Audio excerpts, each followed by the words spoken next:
ლომებს უხდებათ მეშვიდე სახლში და მეშვიდე სახლი ეს არის სერიოზულად ტრანსფორმაციული პერიოდი, მაგალითად, როცა ტრანსფორმაციული პერიოდი პირად ურთიერთობებში, მეუღლესთან, პარტნიორულ ურთიერთობებში, საზოგადოებასთან ურთიერთობაში, იმიტომ რომ მეშვიდე სახლი ჩვენთან ეს არის ურთიერთობები გარე სამყაროსთან და აი აქ უკვე დაბნელება ჩართავს რაღაცის ცვლილებას.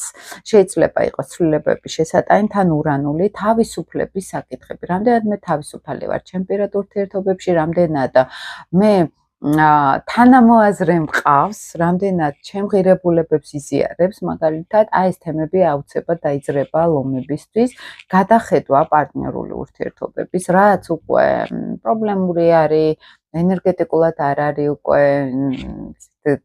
შესაბამისი რეალობასთან, ის შეიძლება ძალიან სწრაფად მოულოდნელად დასრულდეს.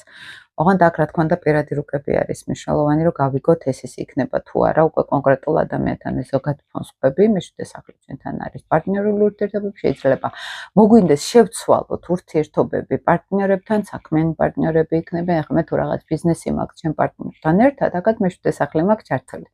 თუ მაგალითად სასამართლო დავები მაქვს, აქ მეშვიდე სახლი არის ჩართული. შეიძლება იყოს აქ ზოგთან აი ესეთი ცვლილებები, ხო, რომ რაღაც მინდა რადიკალურად შევცვალო ან დავაჩქარო, ან ზედმეტად არ დავაჩქარო, ხო? ანუ არ ვიყო ის რომ მე დავაპროვოცირება გაუწიო ახლა პარტნიორთან კონფლიქტს ან დაშორებას, ხო, სიტყვაზე. ესეც მნიშვნელოვანი არის აქ, რომ ყურადღებით ვიყოთ ამ დაბნელებთან. თუმცა შეცვლის რაღაცეებს ან დამოკიდებულებას, ან მოითხოვს რაღაცების ცვლილებებს ლომებისთვის.